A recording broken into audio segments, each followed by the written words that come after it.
Hello and welcome to Wolfman Gaming. This is my Uncharted 4 Crushing Difficulty walkthrough, and this is chapter 20, also known as No Escape. And this video is part 1 of that chapter. And the first thing I want to say before we get too far into this video, I'm still suffering from the after effects of a really huge cold. I was down with a fever for several days and I'm still coughing my lungs out from time to time. You may hear that my voice is a bit off. So there may be instances in this narration where there are some prolonged silences, and that is me editing out coughing. But I wanted to get this video up, so please keep that in mind. And also, I guess I'm sounding a little bit weird because my voice isn't up to scratch quite yet. Or it is a bit scratchy, actually. And the technique I use in this fight is initially being aggressive, trying to take out quite a few right at the beginning, and then I'm gonna retreat back to this area. And you saw the transition there because I died a few times, and that is where the game spawns you in. So if that happens to you, as soon as game spawns you in, jump down to this part of the ship. For some reason, Nate's fingers just don't give up and die, because that is a beast of a jump. But he is the infamous Nathan Drake, and he can survive things like that. So when you get down here, just try to take out as many enemies as possible. The good thing about this is that you will be able to pick up quite a few bits of ammo and also a few grenades. And I will waste a few of them actually, because this was the only fight. When I started recording this walkthrough, this was the only fight I was nervous about, because I think this fight has become infamous actually. When I look at forums and stuff like that, this is the fight that people don't like in this game. For good reason, because this fight is really hard. There are ways to go about this that contain being very aggressive, going in for the kill instantly, and I didn't do that in this strategy. I tried to initially be aggressive, and then I go back, cower on the cliffs, and let the enemies come to me, and take them out one by one. Because this fight consists of 2 waves of enemies. And I'm not quite sure what triggers the second wave. I don't know if it's time sensitive or if it's when you have killed a certain amount of enemies here at the beginning. But when you hear Nate screaming seriously, that means the second spawn has showed up, and they come from the right corner on the far end of this arena. And that wave also consists of 2 ultra heavies with giant machine guns, and also there is at least 1 hugger. And the hugger is the main reason I started retreating back to these cliffs. Because we all know the huggers by now, and if you have watched my videos, you know how I feel about the huggers. Because they will run up, they will grab you, and there are quite a few snipers and there are quite a few normal enemies, so they can make your life miserable. And if one of them grabs you, one of the other guys will shoot you.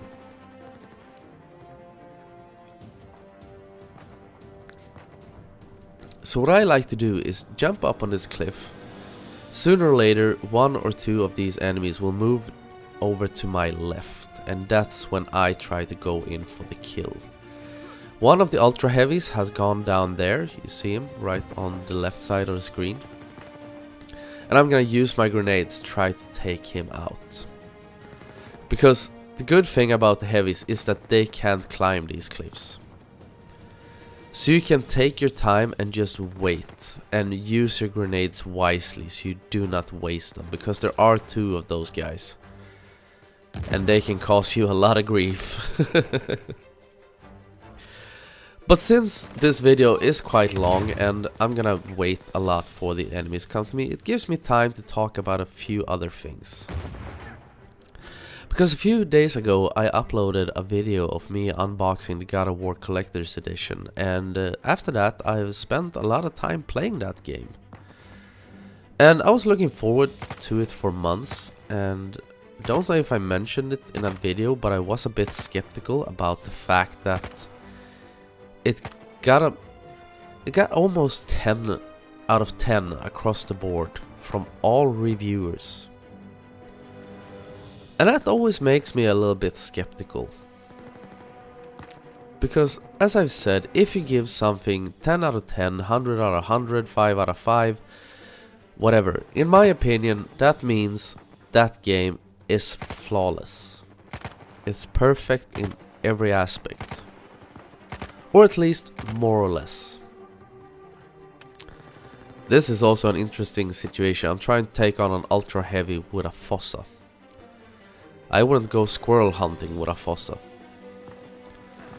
But either way, going back to God of War, I must say I think it is a good game. But is it perfect? No. Not even close, in my opinion. Because I'm all about renewing game concepts. I have ranted on for God knows how long in my videos, probably hours upon hours, about the fact that, for example, Ubisoft never reinvent their games. But I had to eat some humble pie about that when it came to Far Cry 5. But Sony Santa Monica entirely redid the God of War franchise with this new installment. And I must say, I think they changed it so much, it shouldn't even have to be called God of War anymore. It feels a little bit like they're just trying to use a famous concept and a famous character to get you to buy a new game and get some easy sales because it features a protagonist that we all know and most of us love. Because they have redone the entire game. It's more or less, or it is now, an RPG game, action RPG game, quite reminiscent of Darksiders 2. Because you get new gear, you get better armors like you always do in RPG games, and you can upgrade stuff and all that. But the pacing of this game is very slow. And I've spent more time going down rivers or around lakes in a canoe in that game than I can feel is healthy for me.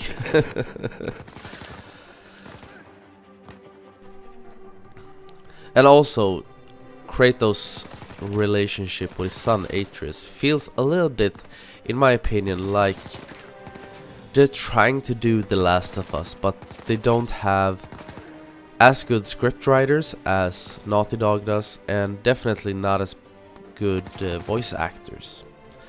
Because their relationship gets really stiff at times. As one could assume, since Kratos isn't known for his family skills.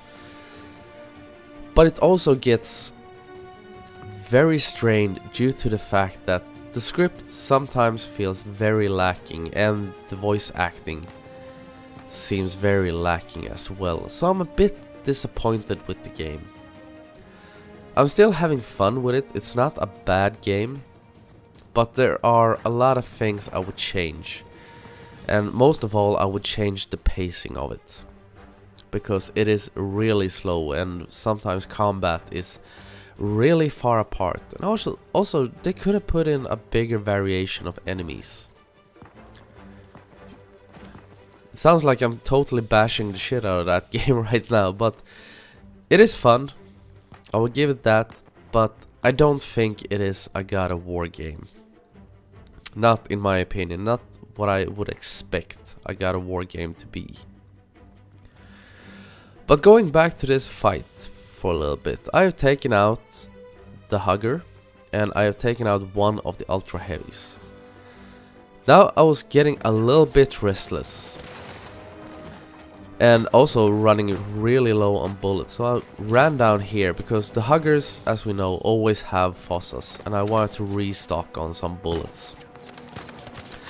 And some of the guys from the second spawn, for some reason, they decided to just stay over there. I think the ultra heavy starts moving in my direction right now, but the other guys, I don't know if you can see it on the screen, but they are at the very back end. Sometimes you can see the muzzle flash from their rifles, which was making me a little bit anxious because I didn't want to go in when I have an ultra heavy trying to stalk me and I don't have any grenades. So I was thinking a little bit about how I was gonna take him out, but I can tell you I'm gonna save him for last, because he moves into the same position as the first ultra heavy did. And that is actually a great place to have him, because then you know exactly where he is.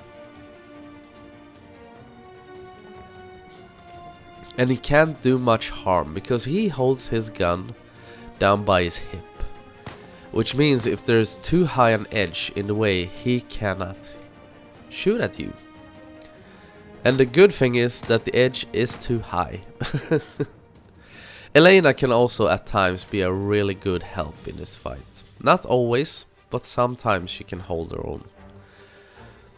But now finally one of the snipers decided to head in my direction, and I'm gonna use that. Because sniper rifles always in these games are really good. Especially when those guys are doing the same thing that I am, like cowering in the corner and hoping everyone will go away. So I'm just waiting, trying to get out of his line of sight from time to time. Of course you do that. And also being a little bit nervous because I only have 5 bullets left in the fossa, and I realize that is not gonna be enough. So I'm gonna switch over to my what is it called, H539, something like that, and wear him out. Take down his armor and then take out him, or if you're feeling ballsy, go for the head. Because this is potentially a really long fight. If you are super aggressive at the beginning, you use your grenades wisely and every bullet you can find, you can end this fight in 2 minutes or around that mark. I can't do that. And it took me, I think it took me around 45 minutes to record this, which is actually only half the time I spent on the elevator fight. And I was a bit amazed about that, because when I started recording this, I had forgotten how hard the elevator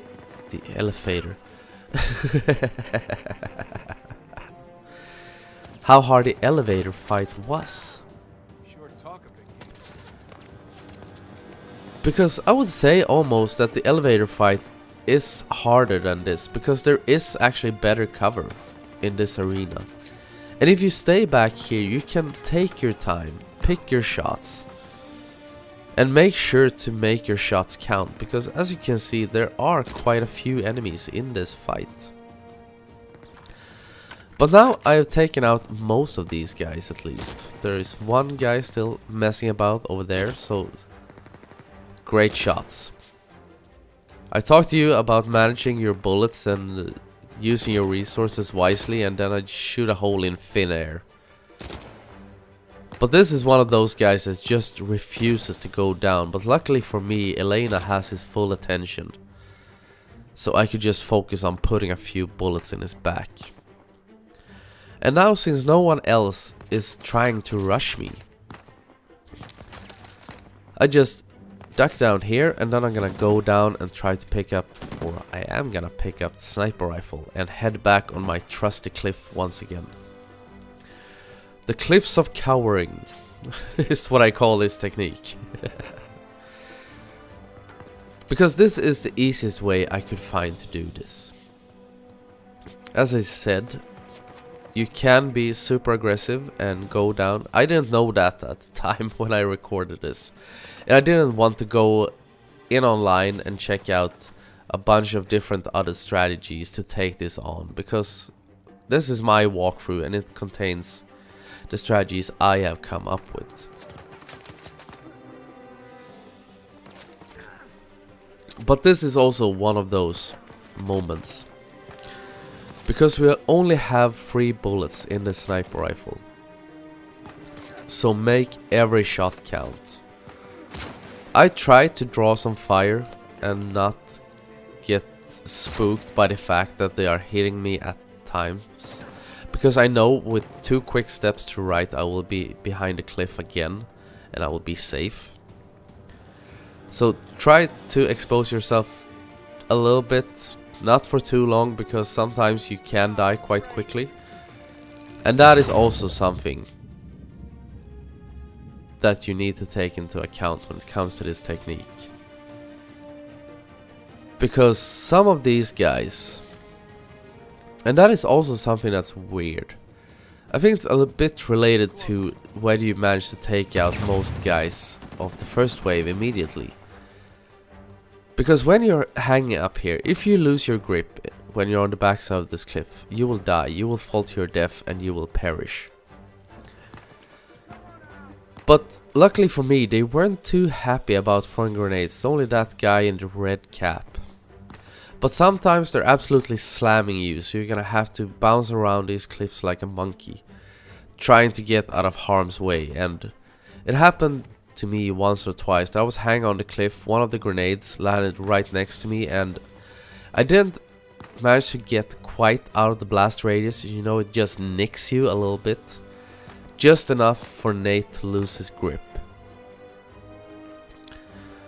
But now I'm starting to feel a little bit more confident, because I know now that there are only 2 guys left.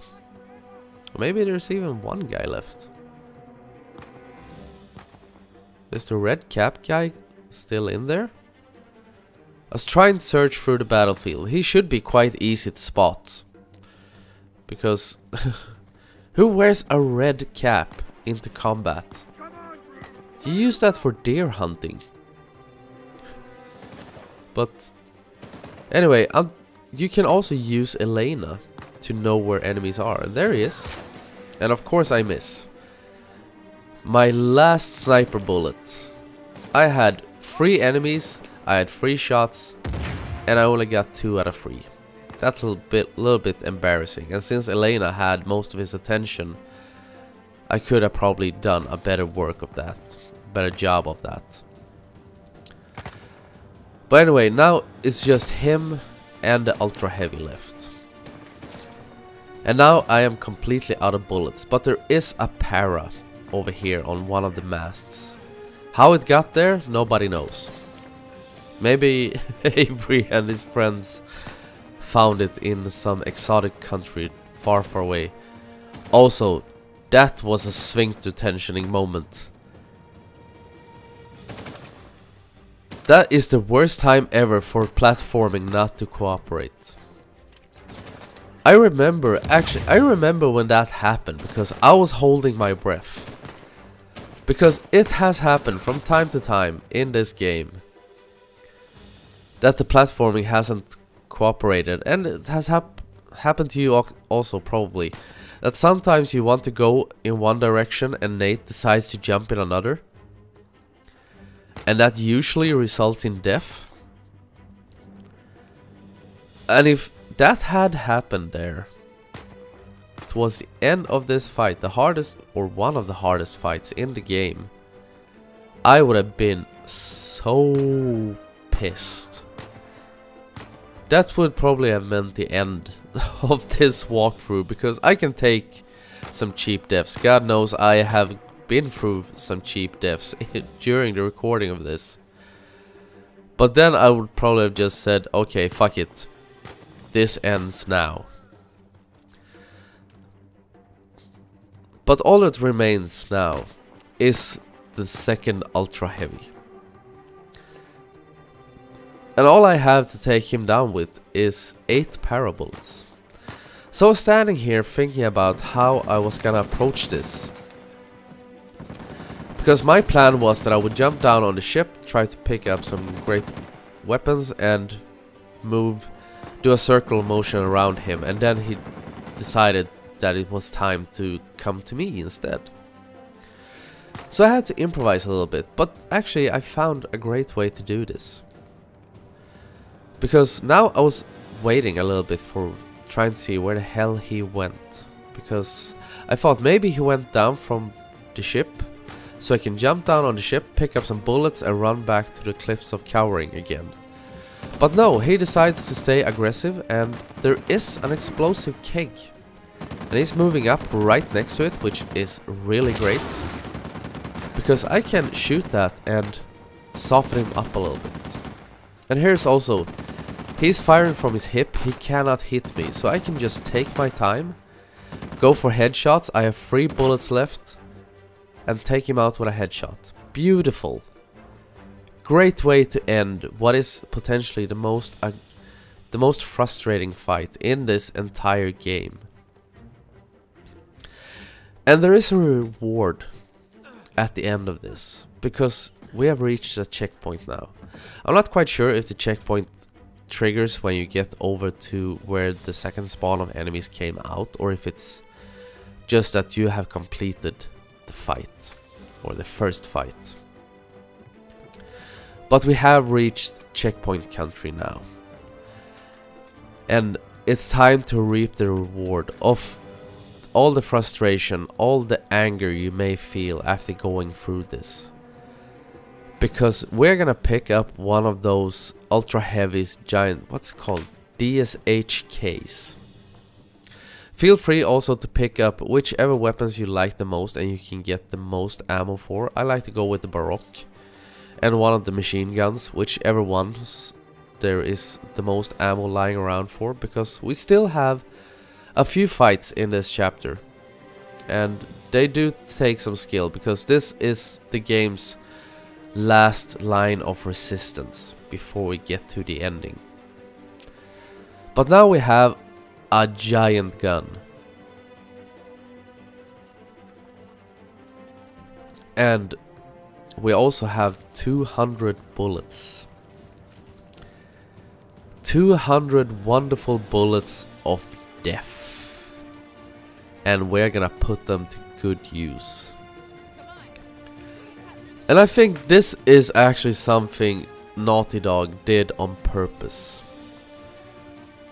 Because they knew when they designed this fight, man, that people were gonna get pissed. People were gonna get frustrated. So we can come in here and we can just tear shit up Terminator style. And I love this part. That is what will probably make me replay this game, even though I am so fed up with the ship graveyard, because this happens at the end.